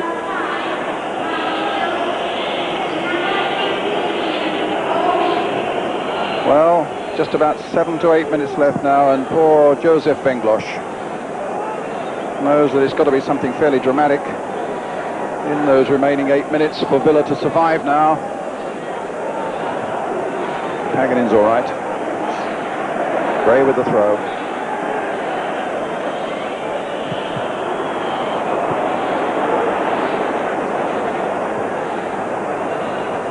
Olney. Serena got the better of Cowans. Pizzi. Bianchi to Pizzi. Bremer. Mistake there by Mateus. David Platt inside for Tony Cascarino. The white shirts are getting forward. They found Daly again. Ferry is close to him. And Daly in the end gets tripped there, but he'd lost control of the ball, the referee said, and so Pizzi now setting up an attack at the other end. Serena.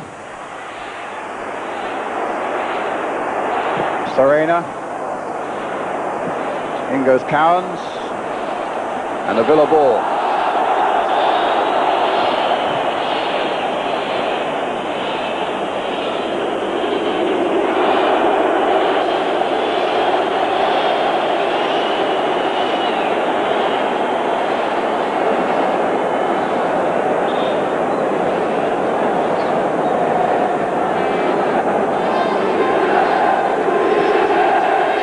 With a throw for Inter Milan.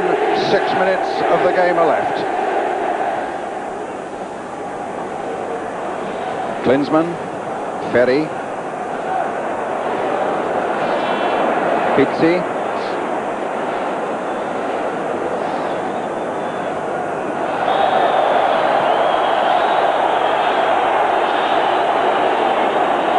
free kick given to Inter.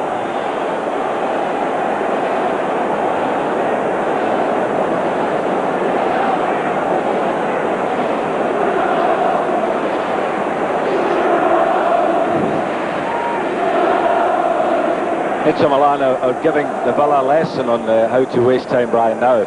I mean, they're letting the clock run down. Well, the clock's running down to a fraction over 5 minutes now as Mateus lines up this free kick. Klinsmann's waiting for it. Here's his Pizzi. Charged down by Cowans. Cascarino looking to take it up, but there are 3 Inter players around him. They've got a real whiff of victory in their nostrils now. And Klinsmann to Mateus, curled in once more. McGrath there excellently again for Aston Villa, and Cowans with a chance to get it away, up to Cascarino, finds Birch, busying himself again through that midfield. Chris Price on the far side, nodding it down for McGrath. Villa getting people forward too. Only very active up there. Cascarino's got up there. Cowans, can he pick out one of them now? No, straight to Zenga. That was a key ball, wasn't it? And he needed to find Cascarino with that one.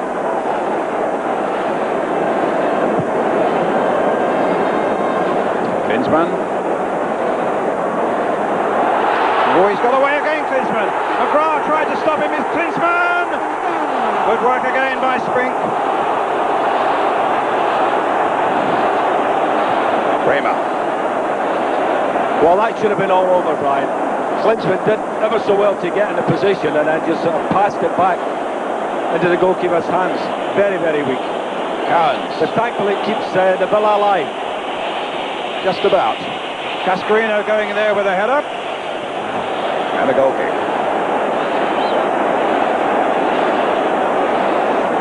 Inside 4 minutes.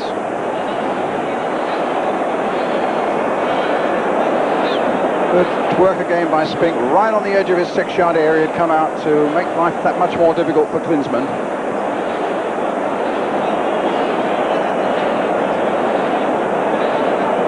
Zenga with the kick.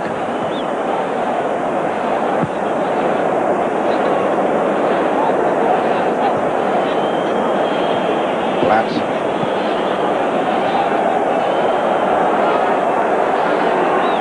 Three minutes left.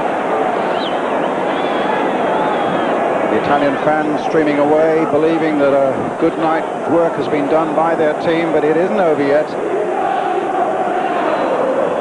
One priceless strike by Villa would still make it a night of glory for them. It'll be Mateus with the throw. For Villa, just one of those nights. Promised so much, and might, in the end, provide them with so little. But here's Cowans. Platt going in on the back of Bianchi. I think the referee deciding it's a drop ball there.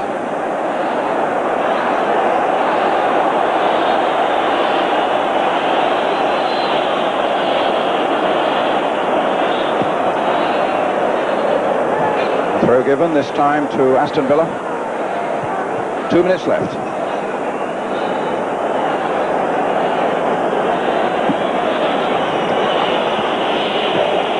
I think what they're doing, Saint, they're going to try and get Spink to get it forward as quickly as they can now.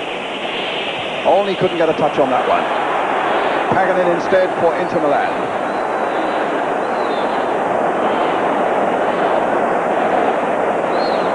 Bremer.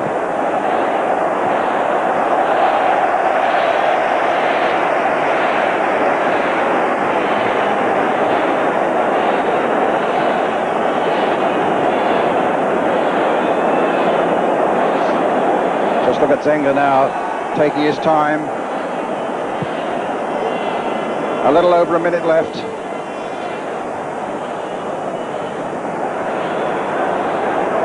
Bremer. A long way back. And it'll reach Zenga. It'll be a night of great disappointment for people like John Ward there and Joseph Englosh. But they've been beaten by a very, very good side tonight, Brian. I don't think that the Villa can really complain too much, because not only have they scored goals, 3 goals into Milan, they've also created so many other chances as well. And the football has been very progressive, very entertaining, and they thoroughly deserve the win. It's Paganini. It's just that element of doubt about the one that finally put them through. Whether it was offside, whether it did cross the line. Well, that's right. But in both cases, it looked to me as though it was offside and it did cross the line. You're away from home, European tie, you're in the San Siro. You're not going to get that decision if you're the away team.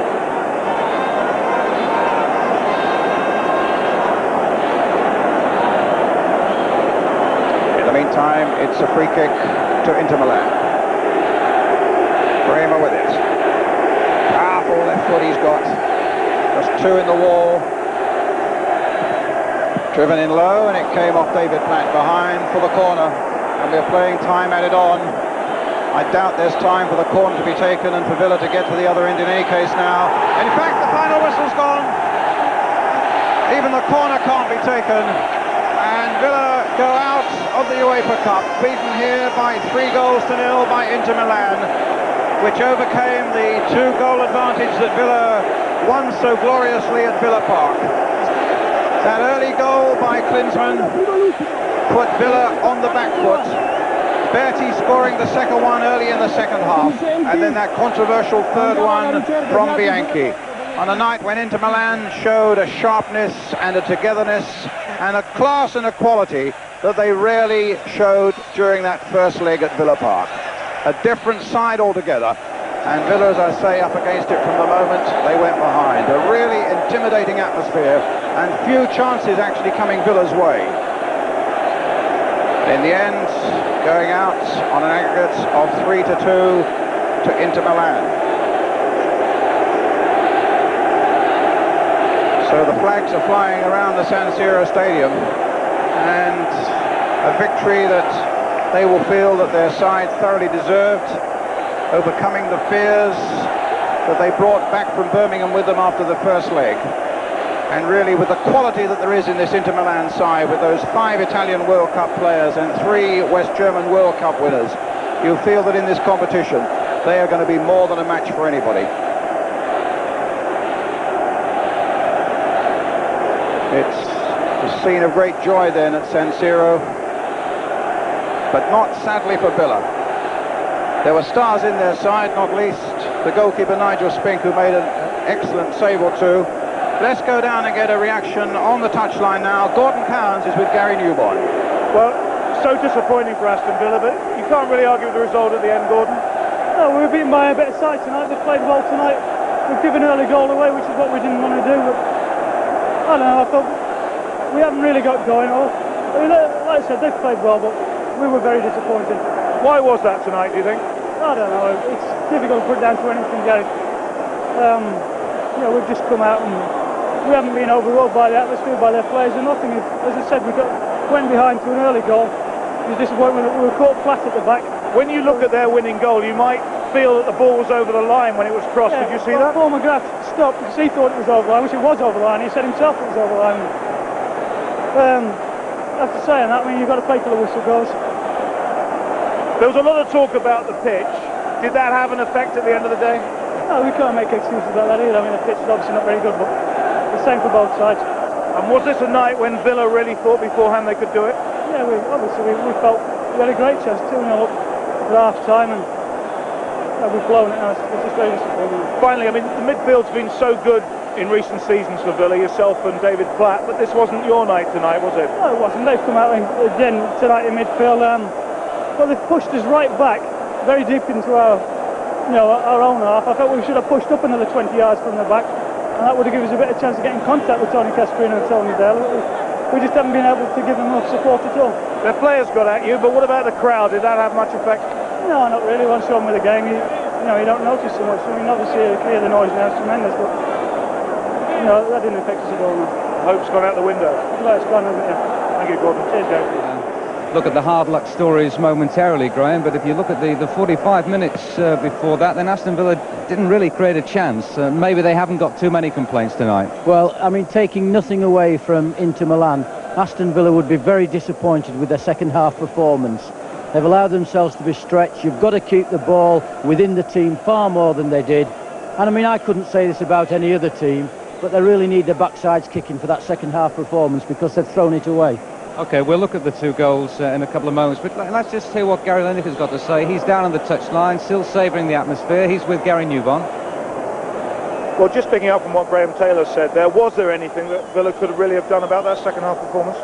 Well, we must give credit to Inter. I mean, they did make life difficult, and they have got some tremendous players, as they showed here tonight, and they put on a tremendous show. But Villa will be disappointed. They just let themselves get too far apart. Now, what that means is that the defence decided, because perhaps of the pace, they might have been a bit scared of Clinton's pace, they defended too deep. Now, that allowed the team to get stretched, and the front players were basically isolated. Daly and Cascarino were too far from the rest of the team, which made life very difficult for them and practically made it impossible for them to put any attacks together. And then with the relentless pressure that Inter applied, the goals had to come, and unfortunately they did. What's it like for the players now? Well, I mean, we've all been through this situation of important games and losing important games, and they'll be desperately disappointed. I'm sure they were very confident going into tonight of holding at the 2-0 lead, and they'll be desperately sad in there. Well, Gary Lineker as well, fairly critical of the Aston Villa performance tonight, as was the England manager Graham Taylor just before we went down to join Gary. Do you think that they defended well for the second goal that was scored tonight, the first goal in the second half? Well, they were unfortunate to get the free kick against them in the first place, but that happens. The fella's got a flick just from there, and Kent Nielsen misses. He tries to hook it clear, and that happens. Do you know what I mean? It's a mishook. Just there, he's got in front of him, got the nick, shoots across, and he just misses his kick, and then it's in. And that happens. I mean, the free kick before that was a harsh decision against them, but it's just a missed kick, isn't it? 7 players in the area for that. Enough, yes, he's flicked it across, but I mean, basically it's nothing more than a fella missing the ball. It's as simple as that. No, it is a big hard luck story, but I think from our position here for the third and decisive goal, we thought right from the outset that Klinsmann was offside. Well, Bremer plays it deliberately there. He's not. I mean, for me, I don't think he is offside. I think we're very sure, we're a bit late getting out there onto them. We should be, see Paul's coming, he should be closing him down much earlier than that, and he allows him to come into the position there, and then he gets a block, and then he goes to the ground, and it sneaks out, and the linesman is in a good position. But that happens at these places here. I mean that's unfortunate as it comes out. The ball is out of play, and the linesman's this side, and he's not up with it. But I mean, the problems have started earlier than that. Today, I mean, the second half, at the back, they defended far too deep. And if you're kept at the back like that, you can't get up, as Gary Lineker says, to support your front people. I felt that the problems today for Aston Villa came in the second half when their back people didn't push up sufficiently to get their midfield players away from them to be able to support the front players. And I think that the worst thing for Aston Villa today was when half-time came. Because although they were 1-0 down in the first half, they'd played some kind of control football, they'd kept the ball within their team now and again, but the way they played in the second half, whenever they got the ball, they had no alternative but to hitting the ball to their front people from very deep positions. And at this level, you are not going to get away with that. And I would basically, I mean, it's probably wrong of me in one respect to say, because I know these lads, I know they'll take it in the way and they've had this. I would kick those back defenders back side for not getting up and getting out and pushing in. They defended lazily for me today. They didn't defend positively. You sound still very committed to the Aston Villa cause in a way. I know them well enough to know that they had a chance today. They were 2-0 up. I hope they learned from it. They had a very good chance today. They were 2-0 up, and if they had defended in a more positive manner, by means I'm saying pushing up, that would have enabled their midfield to have got in contact. They'd done that pretty well in the first half, created their chances, couldn't do it in the second half. Yeah, I feel for them because I think that they should have gone on to the next round, and they didn't.